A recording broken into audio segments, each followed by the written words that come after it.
Hello student, आज आम राजनीति विज्ञान द्वितीय पाठ सूचना अधिकार जहाँ आम भारतर सूचना अधिकार आईन कही था ता विषय आम पढ़ा।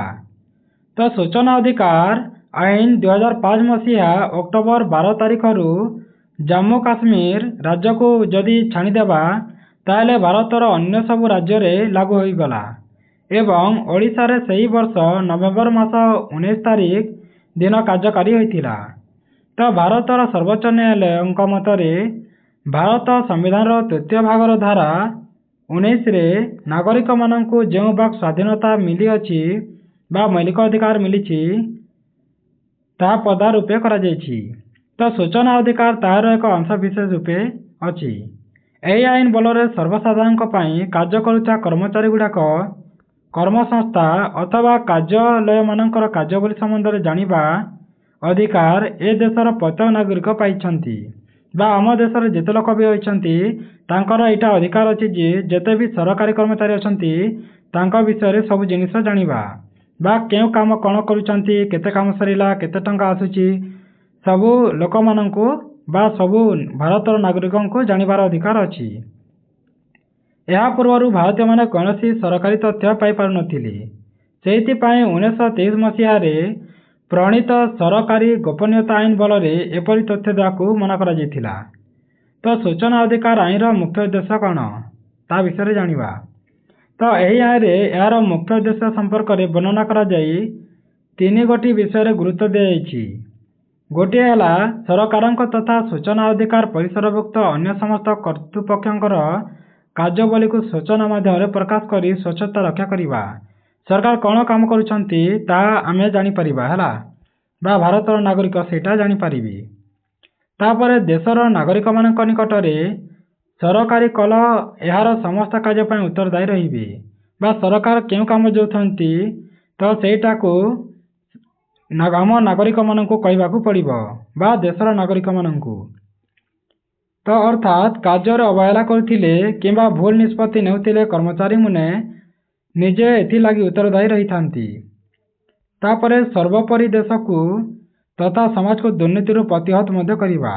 जदि गोटे कर्मचारी बा लांच खाउथाए ताको जदि धरी थाए ताहले से सस्पेंड हेबा बा दुर्नीति करबाकू से साहस करिबो नाही। तापरे तुमे जानिछ कि प्रथमे स्वीडेन रे सूचना अधिकार आईन 1766 मसीहा रे प्रणयन करा जायतिला। वर्तमान यही भली आईन पृथ्वीर पाखापाखि 50 देश रे रही अछि।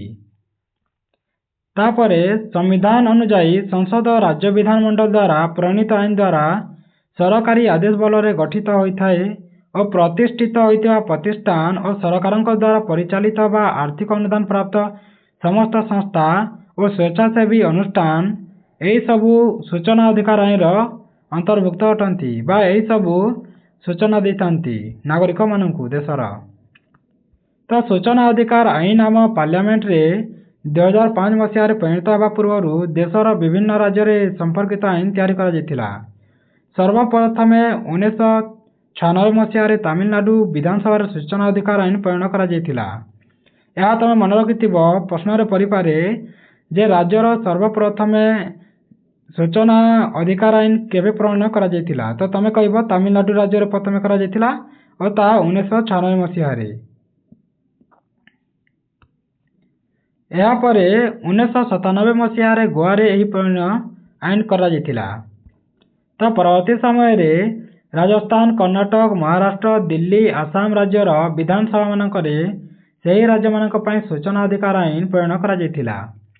तो प्रथमे एसबु राज्यर सूचना आईन कार्यकारी हेबा फलरे भारत वर्षर सूचना अधिकार आईन 2005 प्रणीत हेबा लागि भित्तिभूमि प्रस्तुत होई रहितिला।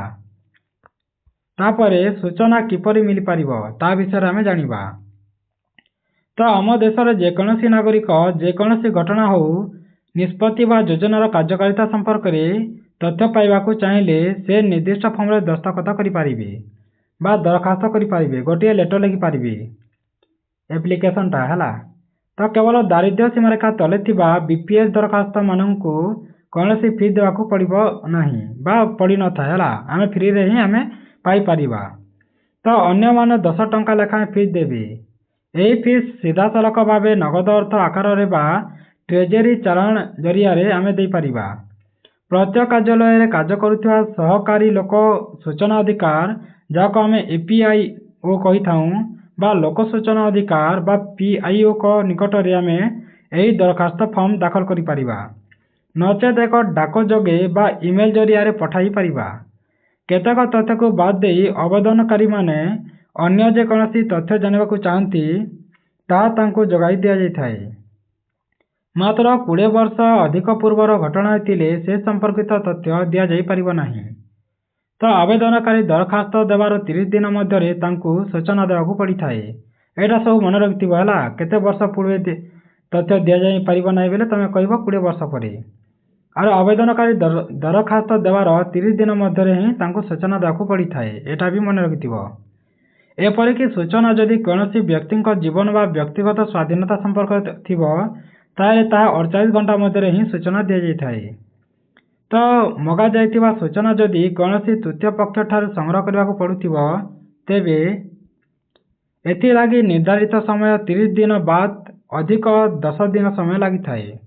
ତ ସୂଚନା ମାଗିଲା ବେଳେ ଆବେଦନକାରୀ ଯଦି ଫଟୋକପି ବା ନମୁନା ଇତ୍ୟାଦି ନେବାକୁ ଚାହୁଁଥିବେ ତାହେଲେ ସେଥିଲାଗି ନିର୍ଦ୍ଧାରିତ ହୋଇଥିବା ଦେୟ ତାଙ୍କୁ ଦେବାକୁ ପଡ଼ିଥାଏ। ତ ଆବେଦନକାରୀ ମାଗିଥିବା ସୂଚନା କେଉଁ କେଉଁ କ୍ଷେତ୍ରରେ ଦିଆଯିବ ନାହିଁ ତାହା ଆମେ ଜାଣିବା। ତ ପ୍ରଥମେ ତ ଦେଶର ସାର୍ବଭୌମ ସଂହତି, ଅଖଣ୍ଡତା ଓ ନିରାପତ୍ତା ପ୍ରତି ଆଞ୍ଚ ଆସୁଥିବା ବୋଲି ସୂଚନା। ଯେମିତି ଆମ ଦେଶର ସିକ୍ରେଟ ଜିନିଷ ହେଲା, ଯାହା ଆମେ ନେଇପାରିବା ନାହିଁ, ବା ଆମ ଦେଶକୁ ଭାଗ ଭାଗ କରିବା ବୋଲି ଏମିତି କିଛି ମ୍ୟାନ୍ ଟପିକ୍ ଗୁଡ଼ାକ ଯେଉଁଟା ଆମ ଜାଣିବାର କିଛି ଦରକାର ନାହିଁ ହେଲା, ତାହା ଦେଇପାରିବେ ନାହିଁ। ତାପରେ ସୂଚନା ଯଦି ସାମରିକ ହୋଇଥିବ ବା ବୈଜ୍ଞାନିକ ଗବେଷଣା ହୋଇଥିବ ବା ଅର୍ଥନୈତିକ ସ୍ୱାର୍ଥ ହୋଇଥିବ ତା ସମ୍ପର୍କ ମଧ୍ୟ ଦିଆଯିବ ନାହିଁ। ତାପରେ ସୂଚନା ଯଦି ଅନ୍ୟ ରାଷ୍ଟ୍ର ସହିତ ସମ୍ପର୍କକୁ କ୍ଷୁଣ୍ଣ କଲା ଭଳି ଅଥବା କୌଣସି ଅପରାଧ ଘଟାଇବା ଭଳି ହୋଇଥାଏ ତାହେଲେ ମଧ୍ୟ ଦିଆଯିବ ନାହିଁ। ତାପରେ ସୂଚନା ଯଦି ପାର୍ଲିଆମେଣ୍ଟ ବା ରାଜ୍ୟ ବିଧାନମଣ୍ଡଳର ସ୍ୱାଧିକାର ଭଙ୍ଗ କଲା ଭଳି ହୋଇଥାଏ ତେବେ ବି ଦିଆଯିବ ନାହିଁ। ତାପରେ ସୂଚନା ଦେବାକୁ ଯଦି ଅଧିକା ସରକାରୀ ସମ୍ବଳ ଦରକାର ପଡ଼ୁଥାଏ ତାହେଲେ ମଧ୍ୟ ଦିଆଯିବ ନାହିଁ। ତାପରେ ମନ୍ତ୍ରିମଣ୍ଡଳ ବୈଠକରେ ବା ସଚିବ ବା ଅନ୍ୟ ଅଫିସର ସ୍ତରୀୟ ବୈଠକରେ କିଏ କ'ଣ କହିଲେ ସେ ସୂଚନା ଦିଆଯାଇପାରିବ ନାହିଁ, କିନ୍ତୁ ବୈଠକର ନିଷ୍ପତ୍ତି ସମ୍ପର୍କିତ ସୂଚନା ତୁମକୁ ମିଳିପାରିବ। ଯେଉଁ ସୂଚନା ପ୍ରକାଶ କରିବା ପାଇଁ ନ୍ୟାୟାଳୟ ବାରଣ କରିପାରନ୍ତି ବା ଯାହାକୁ ଘୋଷଣା କଲେ ନ୍ୟାୟାଳୟ ପ୍ରତି ଅବମାନନା ହେବାର ସମ୍ଭାବନା ମଧ୍ୟ ଥାଏ, ତ ସେପରି କୌଣସି ସୂଚନା ଦେଇ ହେବ ନାହିଁ। ତ ପୁଣି ଆଇନର 4th ଧାରାରେ ପ୍ରତ୍ୟେକ ଅଫିସ ବା କାର୍ଯ୍ୟାଳୟ ନିଜ ଆଡ଼ୁ କେତେକ ସୂଚନା ଦେବା ପାଇଁ ନିର୍ଦ୍ଦେଶ ମଧ୍ୟ ରହିଅଛି। ତ ଲୋକ ସୂଚନା ଅଧିକାରୀଙ୍କ କର୍ତ୍ତବ୍ୟ କ'ଣ ତା ବିଷୟରେ ଜାଣିବା। ତ ଲୋକ ସୂଚନା ଅଧିକାରୀ ନିମ୍ନଲିଖିତ କର୍ତ୍ତବ୍ୟ ସମ୍ପାଦନ କରିଥାନ୍ତି। ଯେମିତି ପ୍ରଥମେ ଆବେଦନକାରୀ ଯଦି ଦରଖାସ୍ତଟିକୁ ଲେଖିପାରୁନଥିବେ ତେବେ ଦରଖାସ୍ତଟିକୁ ଲେଖିବାରେ ଲୋକ ସୂଚନା ଅଧିକାରୀଙ୍କୁ ତାଙ୍କୁ ସାହାଯ୍ୟ କରିପାରିବେ ବା ଆବେଦନକାରୀଙ୍କ ଠାରୁ ପ୍ରଥମେ ସେ ହିଁ ଦରଖାସ୍ତ ଗ୍ରହଣ କରିବେ। ଯଦି ଲୋକ ସୂଚନା ଅଧିକାରୀଙ୍କ ଅଫିସର ଆବେଦନକାରୀ ମାଗିଥିବା ତଥ୍ୟ ନଥାଏ ଓ ତାହା ଅନ୍ୟ ଅଫିସରେ ମିଳିବ ତେବେ କ'ଣ ହୋଇଥାଏ, ଅତି ବେଶୀରେ 5 ଦିନ ମଧ୍ୟରେ ଦରଖାସ୍ତକୁ ସେହି ଅଫିସରେ ଥିବା ସମ୍ପୃକ୍ତ ଅଫିସରଙ୍କ ନିକଟକୁ ସେ ପଠାଇଦେବେ ଏବଂ ତାହା ଦରଖାସ୍ତକାରୀଙ୍କୁ ଜଣାଇ ମଧ୍ୟ ଦେଇପାରିବେ। ଦରଖାସ୍ତ ପାଇବା ପରେ ଅତି ବେଶୀରେ 30 ଦିନ ମଧ୍ୟରେ ସୂଚନା ଦେବାକୁ ପଡ଼ିଥାଏ। ତ ଜୀବନ ବା ସ୍ୱାଧୀନତା ପ୍ରତି ବିପଦ ଥିବା କ୍ଷେତ୍ରରେ 2 ଦିନ ମଧ୍ୟରେ ସୂଚନା ଦେବାକୁ ପଡ଼ିଥାଏ। ଯଦି ସୂଚନା ଦିଆଯାଇପାରିବ ନାହିଁ ତେବେ ଆଇନର କେଉଁ ଧାରା ଓ କେଉଁ ଉପଧାରାରେ ସେଥିପାଇଁ ବାରଣ କରାଯାଇଛି ତାହା ଲୋକ ସୂଚନା ଅଧିକାରୀ ଲିଖିତ ଭାବରେ ଦସ୍ତଖତକାରୀଙ୍କୁ ଜଣାଇବେ। ଯଦି ନିର୍ଦ୍ଦିଷ୍ଟ ସମୟ ସୀମା ମଧ୍ୟରେ ସୂଚନା ନ ମିଳିଲା ତେବେ ଲୋକ ସୂଚନା ଅଧିକାରୀ ତାହା ଦେବାକୁ ମନା କଲେ ବୋଲି ଧରି ନିଆଯାଇଥାଏ। ତ ଆବେଦନକାରୀ ଚାହିଁବା ଅନୁସାରେ ସୂଚନାଟିକୁ ତାଙ୍କୁ ବ୍ୟକ୍ତିଗତ ଭାବେ ଦେବେ ବା ରେଜିଷ୍ଟର୍ଡ ଡାକ ବା ସ୍ପିଡ୍ ପୋଷ୍ଟ ଦ୍ୱାରା ହିଁ ଲୋକ ସୂଚନା ଅଧିକାରୀଙ୍କ ତାଙ୍କ ନିକଟକୁ ପଠାଇ ଦେଇପାରିବେ। ସେ ସବୁର ଖର୍ଚ୍ଚ ଦରଖାସ୍ତକାରୀ ହିଁ ବହନ କରିଥାଏ। ତାପରେ କେନ୍ଦ୍ରୀୟ ସୂଚନା ଆୟୋଗ ବା କମିଶନ ବିଷୟରେ ଜାଣିବା। ତ କେନ୍ଦ୍ରୀୟ ସୂଚନା ଆୟୋଗ ବା କମିଶନ ନିମ୍ନଲିଖିତ ଭାବେ ଗଠନ କରାଯାଇଥାଏ। ଯେମିତି केंद्रीय सूचना कमिशन मुख्य भावे मुख्य सूचना आयुक्त बा मुख्य सूचना कमिशनर रही थांती और मुख्य सूचना कमिशन व्यतीत सर्वाधिक 10 जन केंद्रीय सूचना आयुक्त बा सूचना कमिशनर को मध्य नियुक्त करा जायथाय। तेबे एही कमिटी एही नियुक्ति पई सुपारिश करिया परे राष्ट्रपति मुख्य सूचना कमिशन को और अन्य सूचना कमिशन माननकु नियुक्ति मध्य देथांती। तो नियुक्ति लागि सुपारिश करिबा कमिटी निम्नलिखित भावे गठित होइथाय। जेमिति एही कमिटीर अध्यक्ष प्रधानमंत्री रही थांती। लोकसभा रे विरोधी दल नेता एवं कमिटीर सदस्य मध्य रही थांती। प्रधानमंत्री मनोनीत करथिबा जने केंद्रीय कैबिनेट मंत्री एही कमिटीर अन्यतम सदस्य रही पारिबे। तापरे केंद्रीय मुख्य सूचना कमिशन एवं सूचना कमिशनर भावरे जेउ मान नियुक्ति हेबे सेमानंकर विधि बा आईन विज्ञान और वैषयिक विद्या बा समाज सेवा मैनेजमेंट गणमाध्यम संवादिकता बा प्रशासन और शासन क्षेत्र में गभीर ज्ञान थिबा कथा और अभिज्ञता मध्य रहिबा आवश्यक। सेमाने साधारण जीवन रे प्रख्यात व्यक्ति होइथिबे। तो केंद्रीय मुख्य सूचना कमिशन अथवा कौनसी सूचना कमिशन पार्लियामेंट सभ्य बा कौनसी राज्य बा केंद्र शासित अंचल विधानसभा बा विधान परिषद सभ्य होई नथिबा कथा। केवल सेतिकी नुहे सेमाने कौनसी लाभजनक पद धारण करिनथिबे बा कौनसी राजनीतिक दल सहित संपृक्त मध्य नथिबे। कौनसी व्यवसाय बा वृत्ति सहित मध्य मुख्य सूचना कमिशन और अन्य सूचना कमिशन मानकर संपृक्ति नथिबो।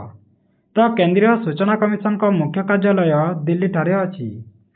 तो केंद्रीय मुख्य सूचना कमिशन और अन्य सूचना कमिशन मानकर कार्यकाल स्थिर कराइछि। सेगुड़िक हैला मुख्य सूचना कमिशन को दायित्व ग्रहण करिबा दिन ठारू उक्त पद सेमाने 5 वर्ष ही रही पारिबे। मुख्य सूचना कमिशन को एही पद रे गोटिए थर मात्र रही पारिबे और तांकर पुनर्नियुक्ति होई पारिबो नाही। मुख्य सूचना कमिशन को 65 वर्ष बयस अतिक्रम कले से उक्त पदवी रे कार्य करि पारिबे नाही। मुख्य सूचना कमिशन और प्रत्यक्ष सूचना कमिशन कार्य रे योगदान करिबा दिन ठारू 5 वर्ष पर्यंत बा तांको 65 वर्ष बयस हेबा पर्यंत ए दुईटी मध्यरु जेउटी प्रथमे पड़िबो से पर्यंत से सही पद रे रही पारिबे। तो थरे सूचना कमिशन नियुक्ति होइतिबा व्यक्ति को द्वितीय थर पुनर्नियुक्ति दिया जाय पारिबो नाही।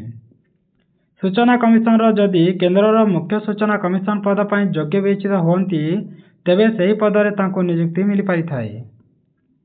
तो केंद्रीय मुख्य सूचना कमिशन किंबा अन्य सूचना कमिशन जेकोसी समय रे राष्ट्रपति को संबोधित होइतिबा स्वहस्त लिखित इस्तीफा पत्र द्वारा निज पदर इस्तीफा प्रदान करि पारिबे। तो सूचना अधिकार आईन धारा 14(1) अनुजाई राष्ट्रपति को अनुमति मिलवा परे उच्चतम न्यायालय जदि तदंत करी रिपोर्ट प्रदान करती जे मुख्य सूचना कमिशन बा कौनसी सूचना कमिशन दुर्व्यवहार करिसंती बा असमर्थ अटंती सही कारण तांको अपसारण करिबा उचित बा ताको सस्पेंड मध्य करि पारिबे। तेबे सही कारण राष्ट्रपति आदेश द्वारा मुख्य सूचना कमिशन और अन्य सूचना कमिशन को तांको पदरु अपसारण करि पारिबे। मुख्य सूचना कमिशन को और अन्य सूचना कमिशन कार्य रे जोग देवा पूर्वरु राष्ट्रपति समकक्ष रे लिखित शपथ पत्र पाठ करिवे और एथिरे स्वाक्षर मध्य करिवे। तो मुख्य सूचना कमिशन को देय दरमा भत्ता और तांको सेवा रे अन्यान्य अनुषंगिक कार्य जहाँ शर्तावली मुख्य निर्वाचन कमिशन को सह समान हेबा कथा और सही परि जणे सूचना कमिशन को देय दरमा भत्ता और तांको कार्यावली मध्य जणे निर्वाचन कमिशन को सह समान होइथाए। तापर राज्य सूचना कमिशन विषय जानिबा। तो प्रत्येक राज्य सरकार निज राज्य रे एक सूचना आयोग बा कमिशन गठन करिवे। राज्य सूचना आयोग बा कमिशन निम्नलिखित भावे गठन करा जायथाए। तो मुख्यमंत्री अध्यक्षतार गठित एक कमिटीर सुपारिश क्रमे राज्यपाल द्वारा राज्य मुख्य सूचना आयुक्त बा कमिशन और सर्वाधिक 10 जन राज्य सूचना आयुक्त बा कमिशन नियुक्ति होइथांती। मुख्यमंत्री अध्यक्षतार गठित कमिटी रे विधानसभा विरोधी दल नेता सदस्य रही। तांके व्यतीत मुख्यमंत्री द्वारा मनोनीत जड़े कैबिनेट मंत्री उक्त कमिटीर अन्यतम सदस्य रहिबे। तो विधि विज्ञान और वैषयिक विद्या समाजसेवा मैनेजमेंट संवादिकता गणमाध्यम बा प्रशासन और शासन क्षेत्र में गभीर ज्ञान थिबा कथा ଓ ଅଭିଜ୍ଞତା ସହ ସାଧାରଣ ଜୀବନରେ ପ୍ରଖ୍ୟାତ ବ୍ୟକ୍ତିମାନଙ୍କୁ ରାଜ୍ୟ ମୁଖ୍ୟ ସୂଚନା କମିଶନ ଏବଂ ରାଜ୍ୟ ସୂଚନା କମିଶନ ଭାବେ ନିଯୁକ୍ତି ଦିଆଯାଇଥାଏ। ତ ଯେଉଁମାନେ ରାଜ୍ୟ ମୁଖ୍ୟ ସୂଚନା କମିଶନ କିମ୍ବା ରାଜ୍ୟ ସୂଚନା କମିଶନ ପଦରେ ନିଯୁକ୍ତି ହେବେ ସେମାନେ ସଂସଦର ସଭ୍ୟ କିମ୍ବା କୌଣସି ରାଜ୍ୟ ବା କେନ୍ଦ୍ରଶାସିତ ଅଞ୍ଚଳର ବିଧାନସଭା ବା ବିଧାନ ପରିଷଦ ସଭ୍ୟ ହୋଇନଥିବା କଥା। ତ ସେମାନେ କୌଣସି ବ୍ୟବସାୟ କରୁନଥିବେ ବା କୌଣସି ବୃତ୍ତି ସହ ସମ୍ପୃକ୍ତ ନଥିବା କଥା। ତ କୌଣସି ଲାଭଜନକ ପଦ ଧାରଣ କରିନଥିବେ ବା କୌଣସି ରାଜନୈତିକ ଦଳ ସହିତ ସେମାନଙ୍କ ସମ୍ପୃକ୍ତି ମଧ୍ୟ ନଥିବ। ଯେମିତି କେନ୍ଦ୍ର ସରକାରରେ ହୋଇଥାଏ କେନ୍ଦ୍ର ସୂଚନା ଅଧିକାରୀ, ସେମିତି ରାଜ୍ୟ ସୂଚନା ଅଧିକାରୀରେ ବି ସେମିତି ହିଁ ସମାନ ଥାଏ ହେଲା।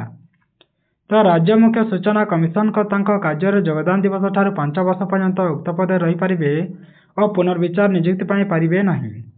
ତ 65 ବର୍ଷ ବୟସ ଅତିକ୍ରମ କରିବା ପରେ ଉକ୍ତ ପଦବୀରେ ସେ କାର୍ଯ୍ୟ କରିପାରିବେ ନାହିଁ।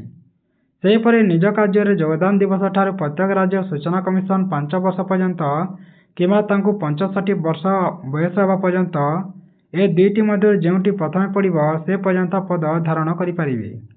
ସେ ପୁନଃ ନିଯୁକ୍ତି ହୋଇପାରିବେ ନାହିଁ। କିନ୍ତୁ ସେ ମୁଖ୍ୟ ସୂଚନା କମିଶନ ଭାବେ ନିଯୁକ୍ତି ପାଇପାରିବେ। ରାଜ୍ୟ ମୁଖ୍ୟ ସୂଚନା କମିଶନ ଓ ଅନ୍ୟ ସୂଚନା କମିଶନମାନେ ରାଜ୍ୟପାଳଙ୍କ ସମକ୍ଷରେ ଲିଖିତ ଶପଥ ପାଠ କରି ସେମାନେ ସ୍ୱାକ୍ଷର କରିବା ପରେ କାର୍ଯ୍ୟରେ ଯୋଗଦାନ ମଧ୍ୟ ଦେଇପାରିବେ। ରାଜ୍ୟ ମୁଖ୍ୟ ସୂଚନା କମିଶନ ଓ ଅନ୍ୟ ସୂଚନା କମିଶନ ଯେକୌଣସି ସମୟରେ ରାଜ୍ୟପାଳଙ୍କୁ ସମ୍ବୋଧିତ କରିଥିବା ସ୍ୱହସ୍ତ ଲିଖିତ ଇସ୍ତଫା ପତ୍ର ଦ୍ୱାରା ନିଜ ପଦରୁ ଇସ୍ତଫା ପ୍ରଦାନ କରିପାରିବେ। ଉଚ୍ଚତମ ନ୍ୟାୟାଳୟ ଦ୍ୱାରା ଆବଶ୍ୟକୀୟ ତଦନ୍ତ କରାଯିବା ପରେ ଯଦି ଉଚ୍ଚତମ ନ୍ୟାୟାଳୟ ରିପୋର୍ଟ ପ୍ରଦାନ କରନ୍ତି ଯେ ଅସାମର୍ଥ୍ୟ କାରଣରୁ ବା ଦୁର୍ବ୍ୟବହାର କରିବାର କାରଣରୁ ରାଜ୍ୟ ମୁଖ୍ୟ କମିଶନ ଓ ଅନ୍ୟ କମିଶନ ଅପସାରିତ ହେବା ଉଚିତ, ତେବେ ସେହି କାରଣରୁ ରାଜ୍ୟପାଳ ଆଦେଶ ଦ୍ୱାରା ତାଙ୍କୁ ତାଙ୍କ ପଦରୁ ଅପସାରଣ ମଧ୍ୟ କରିପାରିବେ ବା ତାକୁ ସସ୍ପେଣ୍ଡ ମଧ୍ୟ କରିପାରିବେ। ତାପରେ କେନ୍ଦ୍ରୀୟ ସୂଚନା କମିଶନ ଓ ରାଜ୍ୟ ସୂଚନା କମିଶନଙ୍କ କ୍ଷମତା ବିଷୟରେ ଜାଣିବା। ତ କେନ୍ଦ୍ରୀୟ ସୂଚନା କମିଶନ ଓ ରାଜ୍ୟ ସୂଚନା କମିଶନ କ୍ଷମତା ଆମେ ପଢ଼ିବା ହେଲା। ଯେମିତି ସୂଚନା ଅଧିକାର ଆଇନ ଅନୁସାରେ ନିମ୍ନଲିଖିତ କ୍ଷେତ୍ରରେ ବିଧିବଦ୍ଧ ତଦନ୍ତ କରିବା କେନ୍ଦ୍ର ସୂଚନା କମିଶନ ବା ରାଜ୍ୟ ସୂଚନା କମିଶନଙ୍କ କର୍ତ୍ତବ୍ୟ ହେବ। ତ ଯଦି ଲୋକ ସୂଚନା ଅଧିକାରୀ ପଦବୀ ଖାଲି ପଡ଼ିଥିବାରୁ କୌଣସି କାରଣରୁ ନାଗରିକଙ୍କ ଦରଖାସ୍ତ ଗ୍ରହଣ କରାଯାଇପାରୁନାହିଁ, ତେବେ ସେହି ଦରଖାସ୍ତକାରୀ ଉକ୍ତ ଦରଖାସ୍ତକୁ ସୂଚନା କମିଶନଙ୍କ ବିଚାର ଲାଗି ସିଧାସଳଖ ପଠାଇ ପାରିବେ। ଆବେଦନକାରୀଙ୍କ ଦରଖାସ୍ତ ଗ୍ରହଣ କରିବା ପାଇଁ ଯଦି କୌଣସି ଲୋକ ସୂଚନା ଅଧିକାରୀ ମନା କଲେ, ତେବେ ସୂଚନା କମିଶନ ନିକଟକୁ ସେହି ଦରଖାସ୍ତକାରୀ ସିଧାସଳଖ ତାହା ପଠାଇ ପାରିବେ।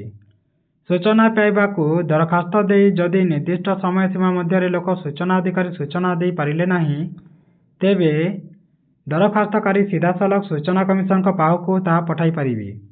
ଲୋକ ସୂଚନା ଅଧିକାରୀ ଯଦି ସୂଚନା ଦେବା ଲାଗି ଅତ୍ୟଧିକ ଫିସ୍ ଦାବି କରୁଥିବା କିମ୍ବା ଦରଖାସ୍ତକାରୀଙ୍କର ହୃଦବୋଧ ହୁଏ, ତେବେ ସେହି ଦରଖାସ୍ତକାରୀଙ୍କ ତାଙ୍କ ଦରଖାସ୍ତକୁ ସୂଚନା କମିଶନଙ୍କ ପାଖକୁ ପଠାଇବାକୁ ସମର୍ଥ ହୋଇଥିବେ। ତ ଲୋକ ସୂଚନା ଅଧିକାରୀ ଭୁଲ ବା ଅସମ୍ପୂର୍ଣ୍ଣ ତଥ୍ୟ ଦେଇଛନ୍ତି ବା ତଥ୍ୟଗୁଡ଼ିକ ଯଦି ବିଭ୍ରାନ୍ତ କରିଛନ୍ତି ବା ମିଥ୍ୟା ବୋଲି ଯଦି ଦରଖାସ୍ତକାରୀ ଭାବନ୍ତି ଯେ, ତେବେ ସେ ତାଙ୍କ ଦରଖାସ୍ତକୁ ସୂଚନା କମିଶନଙ୍କ ପାଖକୁ ମଧ୍ୟ ପଠାଇ ପାରିବେ। ଏହି ପ୍ରକାର ଦରଖାସ୍ତ ସୂଚନା କମିଶନ ବା ଆୟୋଗଙ୍କ ପାଖକୁ ପଠାଇବା ଲାଗି କୌଣସି ଦେୟ ଲାଗିବ ନାହିଁ ବା ଫିସ୍ କିଛି ଲାଗି ନଥାଏ। ଯଦି କେନ୍ଦ୍ରୀୟ ସୂଚନା କମିଶନ ବା ରାଜ୍ୟ ସୂଚନା କମିଶନ ଇଚ୍ଛା କଲେ ଓ ତଦନ୍ତ ପାଇଁ ଯଥାଯଥ କାରଣ ରହିଛି ବୋଲି ବିଚାର କଲେ ଏବଂ ଏହା ତାଙ୍କର ହୃଦବୋଧ ହେଲା ଯେ, ତେବେ ସେ ନିର୍ଭୁଲ ତଥ୍ୟ ଜାଣିବା ଲାଗି ସେ ଏହାର ବିଧିବଦ୍ଧ ତଦନ୍ତ କରିପାରିବେ। କେନ୍ଦ୍ରୀୟ ସୂଚନା କମିଶନ ବା ରାଜ୍ୟ ସୂଚନା କମିଶନ କୌଣସି ଦରଖାସ୍ତ ଉପରେ ତଦନ୍ତ କଲାବେଳେ କମିଶନର ଏକ ଦେୱାନୀ ଅଦାଲତ ବା ସିଭିଲ କୋର୍ଟର କ୍ଷମତା ରହିବ ଓ କମିଶନ ବି ଥାଏ। ସମନ ଜାରି କରି ଯେକୌଣସି ବ୍ୟକ୍ତିକୁ ଶପଥପୂର୍ବକ ଲିଖିତ ବା ମୌଖିକ ସାକ୍ଷ୍ୟ ଦେବା ପାଇଁ ହାଜର ହେବାକୁ ନିର୍ଦ୍ଦେଶ ମଧ୍ୟ ଦେଇପାରିଥାଏ। ଯେକୌଣସି ଆବଶ୍ୟକୀୟ ଦଲିଲ ବା ଦସ୍ତାବିଜ ସମ୍ପର୍କରେ ତଦାରଖ ବା ନିରୀକ୍ଷଣ ମଧ୍ୟ କରିପାରିବେ। ତ ସତ୍ୟପାଠ ବା ଆଫିଡେଭିଟ୍ ଦ୍ୱାରା ସାକ୍ଷ୍ୟ ଗ୍ରହଣ କରିପାରିବେ। ସାକ୍ଷୀ କିମ୍ବା ଦସ୍ତାବିଜ ବା ଦଲିଲଗୁଡ଼ିକର ପରୀକ୍ଷା ନିରୀକ୍ଷା ପାଇଁ ସମନ ମଧ୍ୟ ଜାରି କରିପାରିବେ ଏବଂ ଯେକୌଣସି ନ୍ୟାୟାଳୟ ବା କାର୍ଯ୍ୟାଳୟ ବା ଦପ୍ତରକୁ ସରକାରୀ ରେକର୍ଡପତ୍ର ମଗାଇ ପାରିବେ ବା ତାହାର ନକଲମାନ ମଧ୍ୟ ବରାମଦ କରିପାରିବେ। ସଂସଦ ବା ରାଜ୍ୟ ବିଧାନମଣ୍ଡଳ ଦ୍ୱାରା କେତେକ କ୍ଷେତ୍ରରେ କୌଣସି ସରକାରୀ ରେକର୍ଡପତ୍ର ଯାଞ୍ଚ କରିବାକୁ ମନା କରି ଆଇନ ପ୍ରଣୟନ କରାଯାଇପାରିଥାଏ। କିନ୍ତୁ କେନ୍ଦ୍ରୀୟ ସୂଚନା କମିଶନ ଓ ରାଜ୍ୟ ସୂଚନା କମିଶନ ପକ୍ଷରୁ ସୂଚନା ଅଧିକାର आईन बल से सबू रेकर्ड पत्र परीक्षा निरीक्षा कराजिबा पई मगा जाई परिबो। कौनसी कारणरू सेपरी कौनसी रेकर्ड तांकु देबा पई मना करा जाई परिबो नाही। तो दरखास्तकारी किपरि अपील करि पारिबे ता विषय जानिबा।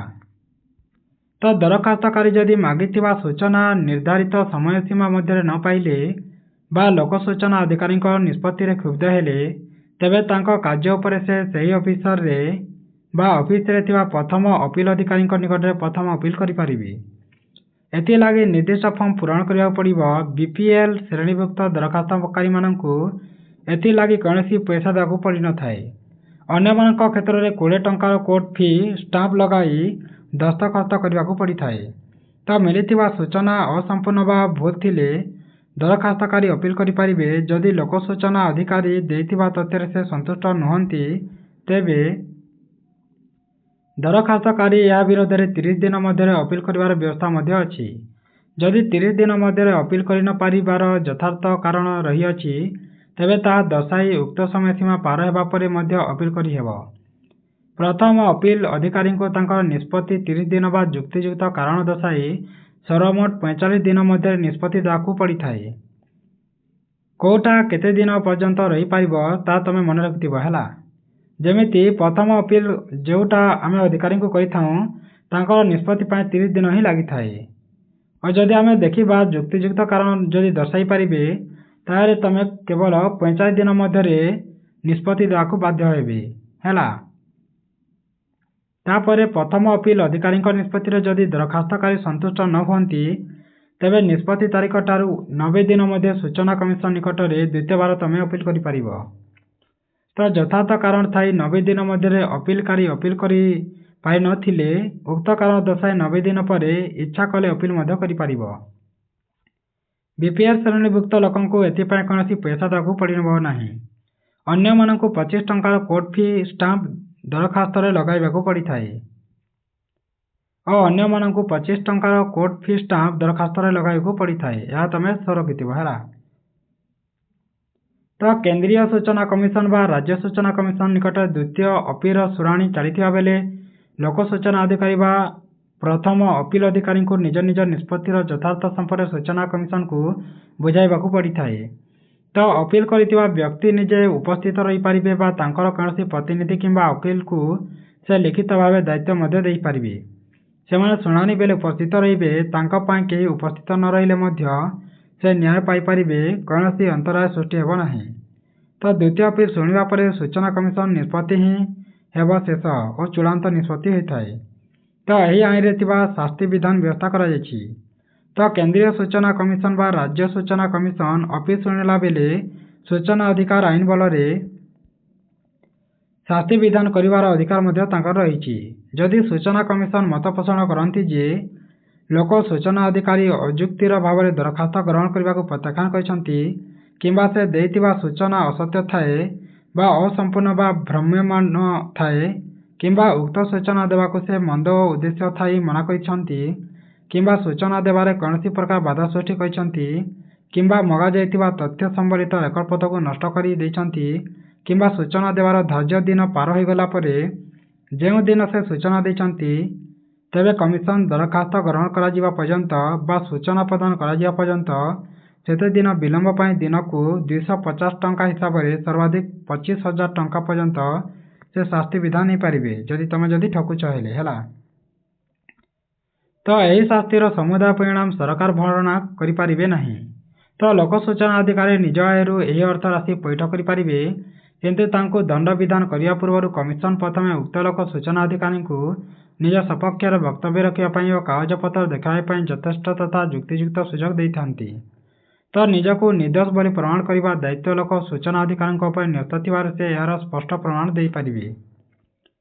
तो सूचना कमिशन को जो सब कारण दर्शाई लोक सूचना अधिकारी को दंडित करथिबे जदि परवर्ती समय उक्त लोक सूचना अधिकारी यार पुनरावृत्ति करती तेबे तांको विरोध में विभागीय श्रृंखलागत कार्यानुष्ठान ग्रहण करने पई संपुक्त विभाग को कमिशन सुपारिश करि पारिबे।